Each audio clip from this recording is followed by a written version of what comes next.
नमस्कार। Morning prime time के super hit show 9 बज गए में आप सभी का स्वागत है। मैं हूं राजीव ठौंडियाल। हफ्ते का पहला दिन यानी कि नया दिन, नई शुरुआत।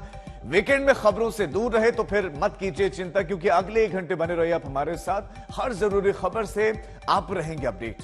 खबरों का सिलसिला शुरू करने से पहले आपको जल्दी से बुलेटिन में शामिल खबरों की कुछ झलकियां दिखा देते हैं। बांग्लादेश में एक बार फिर से निशाना बने हैं हिंदू मंदिर। 14 मंदिरों में बांग्लादेश में तोड़फोड़ की गई। उत्तर प्रदेश में रामचरितमानस पर जारी है विवाद। मानस से विवादित हिस्सों को हटाने की मांग अब जोर पकड़ने लगी है। स्लोवाकिया में बर्फीला तूफान आया, जिसकी वजह से बड़ी तबाही मची है। बर्फ में फंसी हुई रेलगाड़ी देखी। टर्की और सीरिया में आज सुबह विनाशकारी भूकंप आया है और इसकी तीव्रता रिक्टर स्केल पर 7.8 मापी गई है। टर्की में 5 लोगों की मौत हो गई है और 16 इमारतें भी गिर गई हैं। सीरिया में भी कई इमारतें गिरी हैं। शुरुआती तस्वीरों में तबाही साफ दिख रही है और कई जगहों पर मलबे का ढेर दिख रहा है। टर्की के मध्य इलाके में ज्यादा तबाही हुई है। भूकंप का केंद्र जमीन से 10 किलोमीटर नीचे और टर्की के शहर गाजियान्टेप 33 किलोमीटर दूर बताया जा रहा है। जो शुरुआती तस्वीरें वहां से आई हैं, वो तस्वीरें दर्शाती हैं कि भूकंप कितना तेज और कितना नुकसान हुआ है। अब भी जान माल का एग्जैक्ट कितना नुकसान हुआ है वहां की सरकारें स्पष्ट करेंगी, लेकिन जबरदस्त नुकसान तो हुआ है, वो तस्वीरों में दिख रहा है। क्योंकि रिक्टर स्केल पर 7.8 की तीव्रता का यह भूकंप था। इतना जोरदार कंपन था कि कई इमारतें जमींदोज हो गई, ताश के पत्तों की तरह गिर गए और मलबे के ढेर में तब्दील हो गए। ये गाजियान्टेप बिल्कुल यहीं से तकरीबन 33 किलोमीटर दूर भूकंप का केंद्र था, सेंटर था। और जमीन से 10 किलोमीटर नीचे जमीन इतनी जोर से कांपी कि कई देशों तक इसका असर देखने को मिला। टर्की, सीरिया, इन जगहों पर बताया जा रहा है कि असर देखा।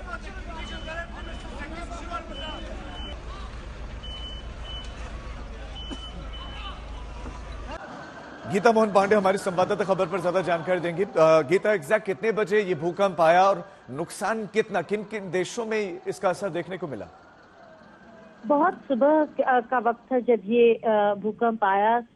7.8 ऑन द रिक्टर स्केल, तो बहुत ही बड़ा भूकंप था। एपिसेंटर साउथ टर्की है, जिस वजह से जो शॉक वेव्स है वो आपको सीरिया, साइप्रस, लेबनान, इराक जैसे देशों में भी महसूस हुए। और अभी लेटेस्ट रिपोर्ट्स के हिसाब से 15 लोग जो है वो उनकी मौत हो गई है, जिसमें 10 सानलूफा में थे और 5 ओस्मानिया में। तो बहुत ही बड़ा भूकंप है। बिल्डिंग का जो विजुअल्स हम दिखा रहे हैं, उस बिल्डिंग के नीचे कितने लोग दबे हैं, रेस्क्यू ऑपरेशंस होने हैं। बहुत सारे वीडियोस ऐसे भी आज आ रहे हैं राजीव, जो अंदर फंसे हुए लोग अपने मोबाइल से वीडियो बना के भेज रहे हैं कि उन्हें रेस्क्यू किया जाए। तो काफी जान माल का नुकसान होने वाला है। तस्वीरें गीता वाकई डरा देने वाले। फिलहाल बहुत शुक्रिया आपका इस तमाम जानकारी के लिए। आपने बताया कि 15 लोगों की मौत की खबर मिल रहे हैं। जो बिल्डिंगें गिरी हैं उनमें कितने लोग दबे हुए हैं अभी तक पता ही नहीं, क्योंकि अब रेस्क्यू ऑपरेशन चल रहा है, राहत बचाव का काम चल रहा है। मलबे को हटाया जा रहा है, देखा जाएगा कि कितने लोग भीतर अभी दबे हुए होंगे। तो 15 ये मौत का आंकड़ा बताया जा रहा है कि पहुंच गया। कुछ तस्वीरें जो वहां से लगातार आई हैं, जो वहां से भेजी गई, वो हम आपको दिखा रहे हैं। अलग अलग तस्वीरें हैं। आप देखेंगे कि कितनी बड़ी इमारत वो गिर गई है, कितना बड़ा स्पेस, और वहां पर सिर्फ अब मलबे का ढेर है और पुलिस सायरन की आवाजें आप वहां सुन सकते हैं। जब भूकंप आया उसके बाद से रेस्क्यू ऑपरेशन भी शुरू हो गया। पुलिस, फायर ब्रिगेड की टीम मौके पर पहुंची। आप यहाँ लोगों का जमावड़ा भी देख सकते हैं। इसका मतलब यह है कि भीतर लोग रहते भी थे और लोगों को निकालने के काम वहां पर तेजी से चल रहा है। 15 लोगों की मौत की खबर है और कई देशों में इस भूकंप का असर देखने को मिला है। टर्की का सेंट्रल पार्ट है, मध्य हिस्सा है, जहां पर ये भूकंप का केंद्र जो था।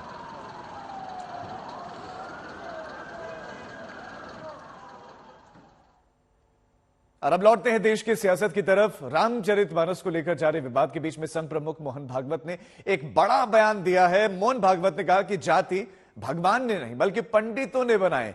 भागवत ने कहा कि शास्त्रों के मुताबिक सब बराबर हैं, लेकिन पंडितों ने झूठ बोला है। इस भ्रम को दूर किया जाना चाहिए। कोणीही उच्च नीच नाही, शास्त्राचा आधार घेऊन पंडित लोग जे सांगत असतात ते खोटं आहे। जाति पर जारी सियासी संग्राम में अब संघ प्रमुख मोहन भागवत भी कूद पड़े हैं। मुंबई में रविवार को संत रोहिदास जयंती पर आयोजित एक कार्यक्रम में मोहन भागवत ने कहा कि जाति भगवान ने नहीं बल्कि ब्राह्मणों ने बनाई है।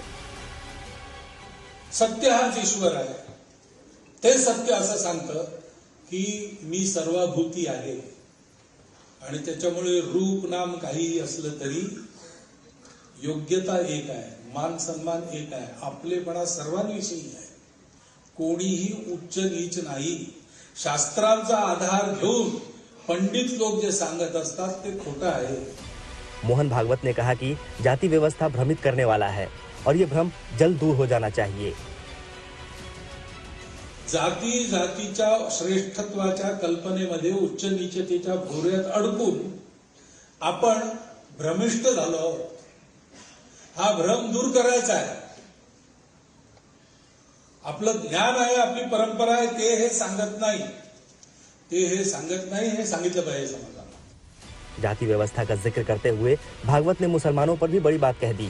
भागवत ने कहा, हिंदू और मुसलमान सभी एक ही हैं. काशी का मंदिर टूटने के बाद शिवाजी महाराज ने औरंगजेब को पत्र लिखा और कहा, हिंदू हो या मुसलमान सभी ईश्वर के एक ही बच्चे हैं. अगर यह आपको अमान्य होगा तो उत्तर में आपसे युद्ध करने के लिए आना पड़ेगा.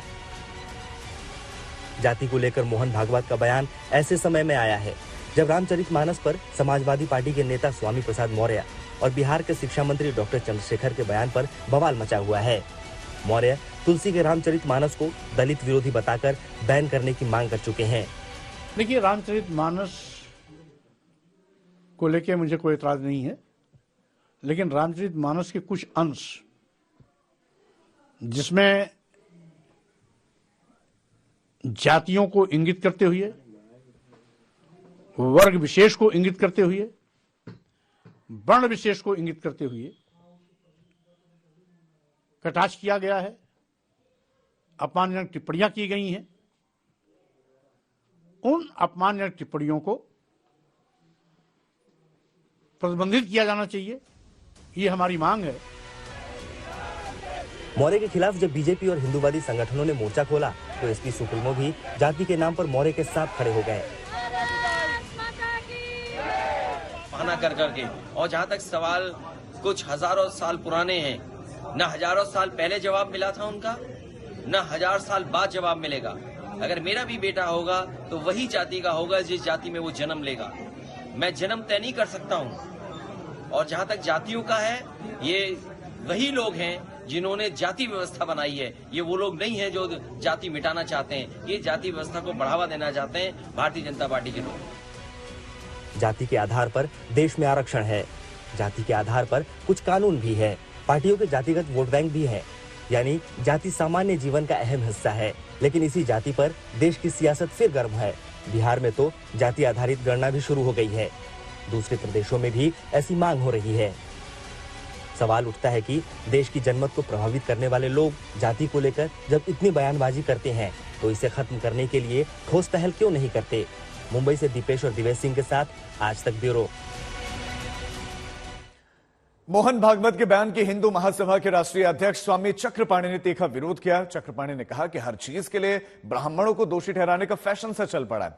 उधर वीएचपी ने संघ प्रमुख के बयान पर भी सहमति जताई. व्यवस्था हमारे वेदानुकूल है और वो कर्म आधारित है. वर्ण व्यवस्था हमारी वेदानुकूल है, कर्म आधारित है. वेदों के अंदर 4 वर्णों के जिक्र है और जन्मता जायते शूद्र. प्रत्येक व्यक्ति जन्म से शूद्र होता है. मैं भी शूद्र था. अब मैं काम के हिसाब से क्षत्रिय भी हो सकता हूं, कर्म के हिसाब से मैं ब्राह्मण भी हो सकता हूं, कर्म के हिसाब से आज मैं नौकरी करता हूं तो शूद्र हूं मैं. इसमें कोई बात ही नहीं है. मेरी पत्नी धर्म का प्रचार करती है और प्रवचन करती हैं और वेदों के ज्ञान को फैलाती हैं तो ब्राह्मण ही है वो. ऐसा नहीं है कि मेरे घर के अंदर कोई हम एक ही जाति के होंगे. ये जो जातिगत जन्मगत जाति की व्यवस्था है वो कालांतर में बनी, उसका कोई वैदिक आधार नहीं है. सरसंघ चालक का यह कथन कि ब्राह्मणों ने, पंडितों ने इसको बनाया है जाति, ये बिल्कुल सरासर गलत है और ब्राह्मणों का इसमें कोई योगदान नहीं है. जातियाँ अपने अपने अस्तित्व में आए और जो आई है जातियाँ अस्तित्व में, सबका अपना अपना कर्म के आधार पे धीरे धीरे उपजातियाँ बन गई और इस तरह सैकड़ों हो गए. लेकिन ब्राह्मणों को दोष देना हमें लगता है सरसंघ चालक जी को शोभा नहीं दे रहा है. और ब्राह्मणों को हर चीज़ में एक फैशन बन गया है जो, और सबके तो पॉलिटिकल लोग तो कमेंट करते हैं तो चलो कोई बात नहीं है, जो कोई गोस्वामी जी पे कर रहा है, कोई कुछ कर रहा है. लेकिन सरसंघ चालक जी को हमें लगता है इन सब चीज़ से बचना चाहिए. और स्वामी चक्रपाणी इस वक्त हमारे साथ हैं, हमारे संवाददाता उनसे सीधे बातचीत कर रहे हैं। सीधे उनके पास आपको ले चलते हैं।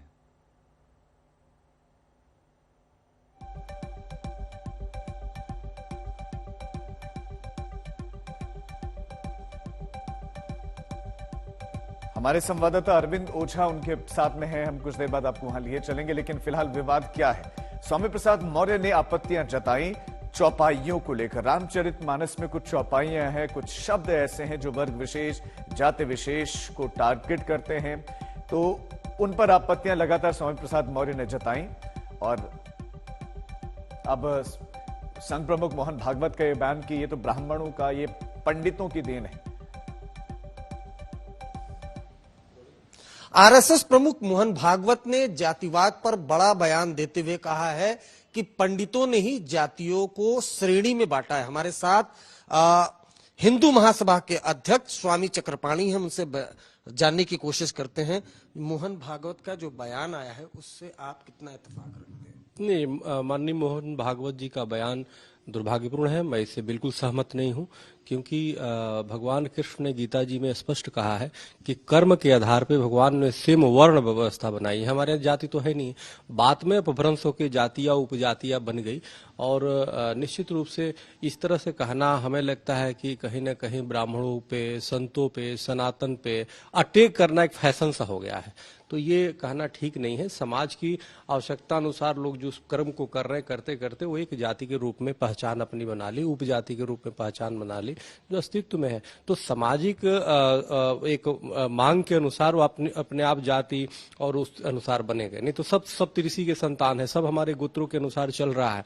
तो उसमें ये कहना कि ब्राह्मणों ने जाति बनाई, तो हमें लगता है कि ये बयान उचित नहीं है। उन्होंने ये भी कहा कि भगवान ने तो कहा कि सब एक ही हैं, और ये जाति व्यवस्था में जो बटी थी, इसी कारण जो आक्रमणकारी जो बाहर से आक्रमण करने आए वो यहाँ आक्रमण कर पाए, वहाँ यहाँ पर राज कर पाए। भगवान ने कहा है कि सभी एक हैं, लेकिन ये जो पूरी जाति व्यवस्था है जो अलग अलग बांटा, ये तो पंडितों ने बांट दिया। नहीं, पंडितों ने कैसे बांटा भाई, आप बताइए। और विदेशी जो आक्रांता है, राजाओं के ये फूट डालो राज करो की नीति पाए। और मैकाले खुद अपने वो में लिखता है कि जिस प्रकार की यहाँ पे वर्ण व्यवस्था है, जिस तरीके से यहाँ पे 4 आश्रम है, 4 वर्ण व्यवस्था है, उसे खुद आश्चर्यचकित था कि सदियों से जो हमारा देश कवि विश्व गुरु था, उसका कारण ही ये था कि कर्म के आधार पे उसको जो है उसी अनुसार से वर्ण मिलता था। और इसीलिए भारत हमारा सोने की चिड़िया था, इसीलिए भारत विश्व गुरु था, क्योंकि हमारे सब बहुत ही व्यवस्थित है। जो सनातन संस्कृति में हर कुछ इतना व्यवस्थित था कि यहाँ पे किसी भी प्रकार का, अच्छा वर्णों में किसी प्रकार का कोई छोटा बड़ा नहीं है, सबके अपने अपने कर्म और कर्तव्य हैं। तो कर्म अलग अलग बदले और उसी अनुसार जातियां उपजातियां अस्तित्व में आई। इसका ये ब्राह्मण या कोई कह दो कि वो जिम्मेदार है, यह गलत है। ब्राह्मण कहीं जिम्मेदार है? ब्राह्मण तो बल्कि दिशा देने का काम हमेशा से किया। और ब्राह्मण का मतलब ये जो दिशा दे और लोगों को शास्त्र के अनुसार वो चलना सिखाए। एक जैसे ट्रेन की पटरी होती है, उस पटरी पे लाइन पे सही तरीके से लेके चले। लेकिन अब उसी को दोषी दे दो तो हमें लगता है ठीक बात नहीं है। और जातियां उपजातियां समय के साथ अपने आप बनती गई और लोग अपनी अपनी पहचान एक कबीलाई टाइप के बनाते गए और धीरे धीरे जातियां उपजातियां बन गई। ये थे स्वामी चक्रपाणी, जिनका कहना है कि जो मोहन भागवत का बयान है वो पूरी तरह से दुर्भाग्यपूर्ण है। कैमरामैन किशन के साथ अरविंद ओझा, दिल्ली आज तक। मोहन भागवत का यह बयान समाजवादी पार्टी के महासचिव स्वामी प्रसाद मौर्य के बयान के बाद आया है। मौर्य ने ट्वीट करके भागवत के बयान का स्वागत किया। मौर्य ने ट्वीट करके लिखा कि जाति व्यवस्था पंडितों ने बनाए हैं। ये कहकर आरएसएस प्रमुख श्री भागवत ने धर्म की आड़ में महिलाओं, आदिवासियों, दलितों और पिछड़ों को गाली देने वाले तथाकथित धर्म के ठेकेदारों व ढोंगियों की कड़ाई खोल दी। कम से कम अब तो रामचरितमानस से आपत्तिजनक टिप्पणी हटाए जाने के लिए आगे आए। यदि यह बयान मजबूरी का नहीं है तो साहस दिखाते हुए केंद्र सरकार को कहकर रामचरितमानस से जाति सूचक शब्दों का प्रयोग कर नीच, अधम कहने तथा महिलाओं, आदिवासियों, दलितों व पिछड़ों को प्रताड़ित, अपमानित करने वाली टिप्पणियों को हटवाएं। मात्र बयान देकर लीपापोती करने से बात नहीं बनने वाली है।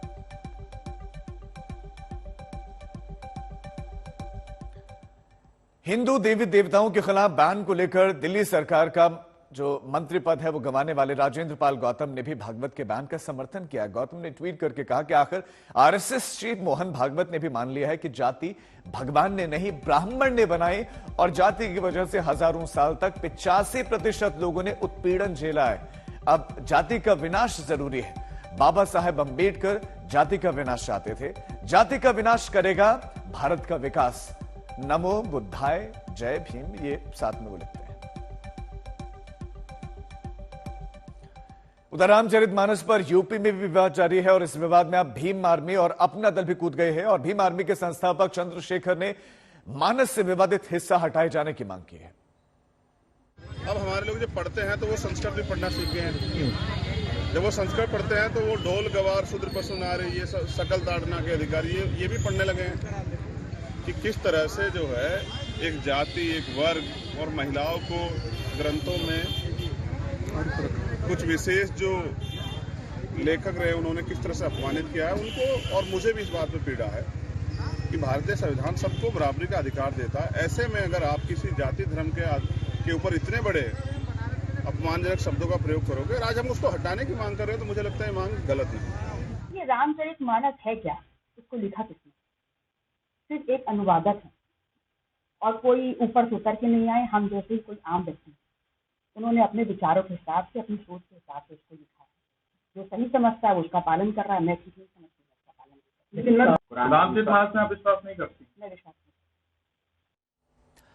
अब बात करते हैं अडानी की। आज फिर से इस मसले पर संसद से लेकर सड़क तक हंगामा है। आज कांग्रेस पार्टी देश भर में एसबीआई और एलआईसी के दफ्तरों के बाहर प्रदर्शन करने वाली है। उधर थोड़ी ही देर में विपक्षी दलों की बैठक भी होने वाली है जिसमें इस मुद्दे पर सरकार को घेरने की रणनीति बनाई जाएगी। सुबह 10 बजे संसद के बाहर गांधी मूर्ति के सामने तमाम विपक्षी पार्टियां इस मुद्दे पर प्रदर्शन करने वाली हैं।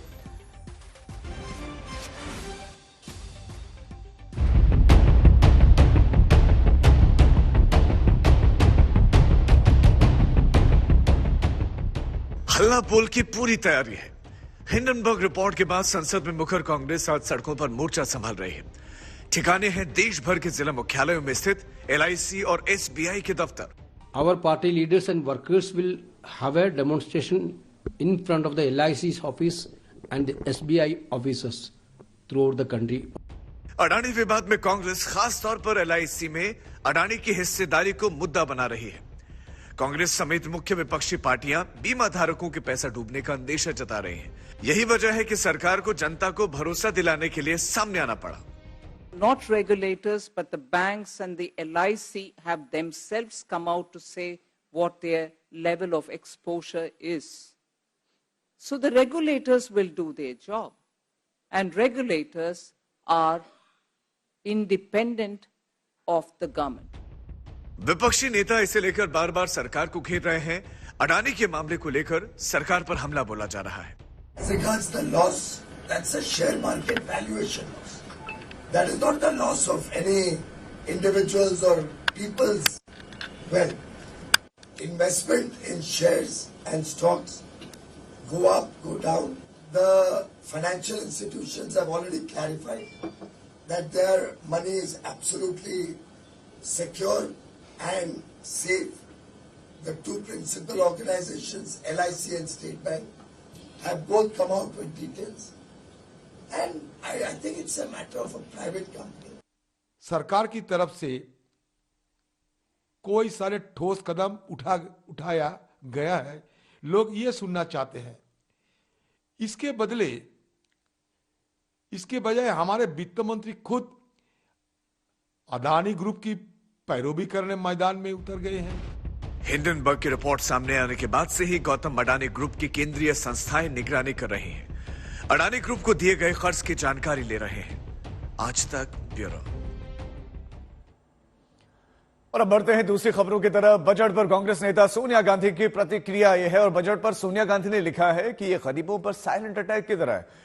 उन्होंने लिखा कि पीएम की नीति कुछ खास अमीर दोस्तों को फायदा पहुंचाने की है और इसकी कीमत गरीबों और मिडिल क्लास को भुगतनी पड़ी है।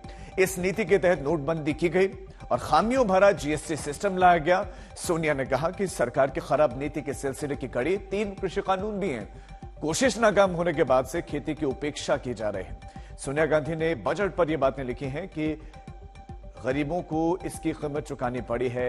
खराब फसलों में फिर खराब फैसले लिए गए, इसमें नोटबंदी है, खामियों भरा जीएसटी सिस्टम भी है और 3 कृषि कानून लाए गए।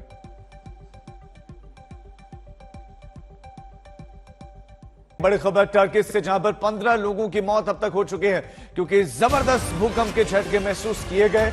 7.8 की तीव्रता के झटके वहां पर महसूस किए गए और 15 लोगों की अब तक इस भूकंप के चलते मौत हो गई है। कुछ तस्वीरें वहां से सामने आई हैं, डरा देने वाली तस्वीरें हैं। टर्की, ईरान, सीरिया में ये भूकंप के तेज झटके महसूस किए गए और टर्की में 16 इमारतें ढह गई। ये आंकड़ा आ गया, 16 इमारतें ढही हैं। भूकंप की तीव्रता रिक्टर स्केल पर 7.8 और जबरदस्त तबाही, 15 लोगों की जान गई है। और ये विजुअल्स भी आप देख सकते हैं, एक इमारत और किस कदर वो जमींदोज हो जाती है सेकंड्स में। ये आप तस्वीर देखिए, वो व्यक्ति बाहर खड़ा है और भूकंप के झटके होते हैं। वो व्यक्ति जो वीडियो बना रहा है, कैमरा उसके हाथ में भी हिलता है। इसका मतलब झटके कितने जोरदार थे वो अंदाजा लगा सकते हैं आप दृश्यों को देखकर। और ये बिल्डिंग किस तरह से कोलैप्स कर जाती है, किस तरह गिर जाती है।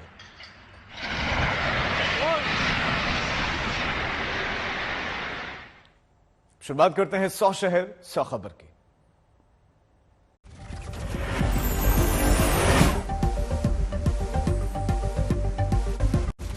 बात असम में बाल विवाह के खिलाफ एक्शन और एक्शन के खिलाफ विरोध प्रदर्शन के। असम की सरकार बाल विवाह जैसे कुप्रथा पर कानून का कूड़ा चला रही है, लेकिन विपक्ष आरोप लगा रहा है कि पूर्वोत्तर में होने वाले चुनाव के मद्देनजर मुस्लिमों को निशाना बनाया जा रहा है। ये आसाम में बीजेपी की सरकार जो है एक बायस सरकार है मुस्लिम्स के लिए। यही तो मुख्यमंत्री का सबसे बड़ा गेम है कि इसको जैसे तैसे हिंदू मुस्लिम कराना है। वो योगी आदित्यनाथ से ज्यादा हिंदू बनना चाहता है। तो यहाँ से कोई आपत्ति है, सरकार से आपत्ति है, पाकिस्तान चले जाओ, कौन रोकता है आपको। एक गैर कानूनी प्रथा पर कानून का कोड़ा चला तो चंद लोगों में उबाल आ गया। वो निकल आए सड़कों पर कानून को कुचलने के लिए। उनकी त्योरियां चढ़ गई, वो नारे उछालने लगे, पोस्टर लहराने लगे, तोड़ फोड़ करने लगे, आगजनी करने लगे। ऐसा बवाल मचाया कि देखते ही बनता है।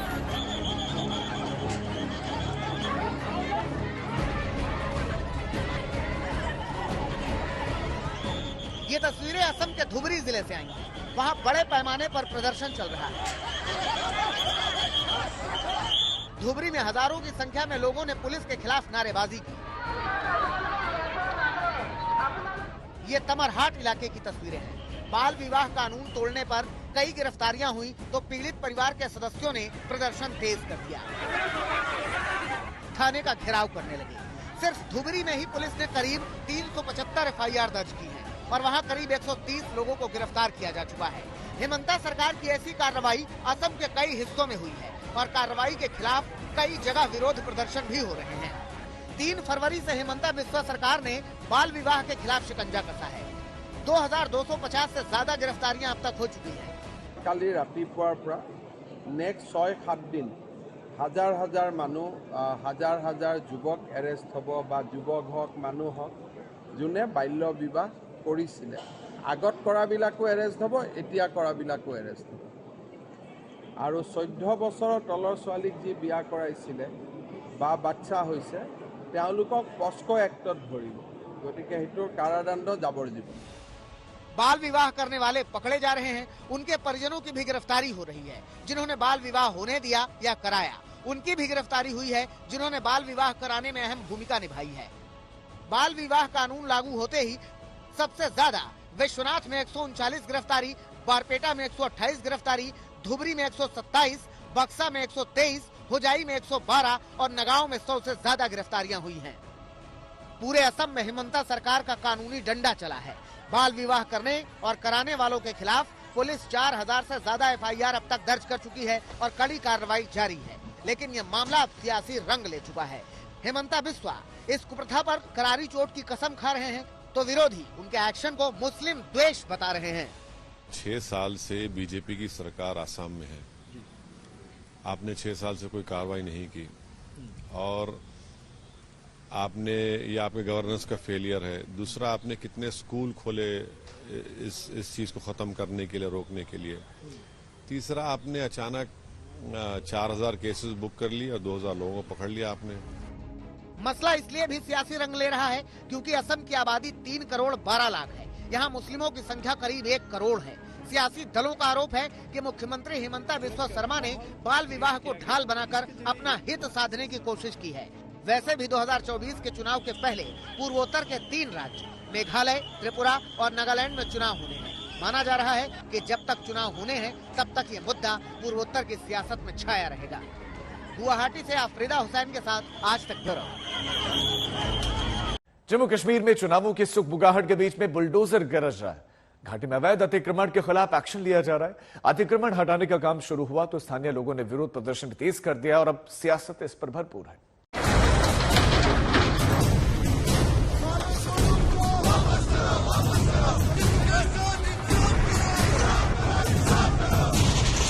बर्फ में लिपटे कश्मीर के बीच जेसीबी के इस ताबड़तोड़ एक्शन घाटी में हलचल पैदा कर दी है। घाटी के शहर शहर में जेसीबी बुलडोजर गरज रहे हैं, अवैध कब्जों पर लगातार कार्रवाई कर रहे हैं।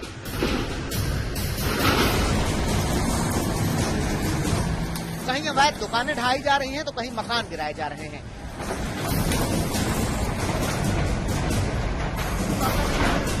नेताओं, अलगाववादियों, आतंकियों की ओर से किए गए कब्जों से नामो निशान मिटाए जा रहे हैं।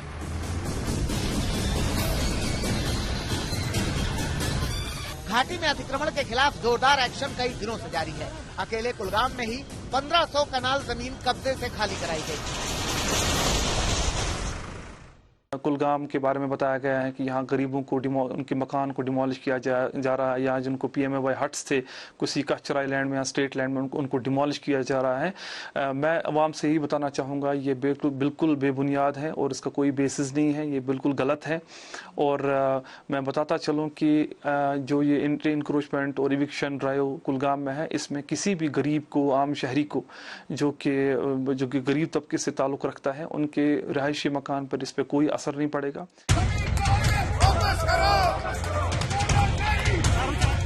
उधर बुलडोजर वाले इन एक्शन का विरोध भी शुरू हो गया है। सियासी पार्टियों के साथ सोशल एक्टिविस्ट भी प्रशासन के कदम पर सवाल उठा रहे हैं। प्रशासन के इस कदम को गरीब जनता के खिलाफ बता रहे हैं। रेवेन्यू एक्ट के अंडर जहां पर भी घास चराई है वहां पर ना गवर्नमेंट कंस्ट्रक्शन कर सकता है, ना कोई लोग कर सकते हैं। लेकिन चंद इन्फ्लुएंशियल लोगों ने अगर वहां पर किया है तो वहां एडमिनिस्ट्रेटिव ऑफिसर क्या उस दिन सोए हुए थे? आज कियास में है, टेंशन में है पूरी J&K की। उधर प्रशासन घाटी की महत्वपूर्ण जमीनों से कब्जा हटाने की इस मुहिम को बेहद अहम बता रहा है। अतिक्रमण के खिलाफ इस कार्रवाई को आम जनता के फायदे वाला बता रहा है। सरकार के आंकड़ों के अनुसार 5 लाख कनाल जमीन जिसकी कीमत अरबों में आती है, उतनी जमीन जम्मू कश्मीर सरकार ने उन लोगों से छुड़वाई है जो गैर कानूनी तौर पर उनके कब्जे में थी। यहां तक कि कई के लीज डीड जो है वो कैंसिल करवाए गए हैं। इस पर काफी लोगों में भी और राजनीतिक दलों में रोष है, लेकिन सरकार का कहना है कि ये कार्रवाई चलती रहेगी और जितने भी, चाहे फिर वो कार्यकर्ता हो किसी राजनीतिक दल के या फिर बड़े बड़े लोग हो जिन्होंने जबरदस्ती ये सरकारी जमीन अपने कब्जे में ली है, उनसे ये छुड़ाई जाएगी और इस जमीन का जो इस्तेमाल है वो आम लोगों के लिए किया जाएगा। लेकिन तमाम दलीलों के बावजूद जैसे जैसे बुलडोजर आगे बढ़ रहा है, इस पर सियासी हंगामा बढ़ रहा है।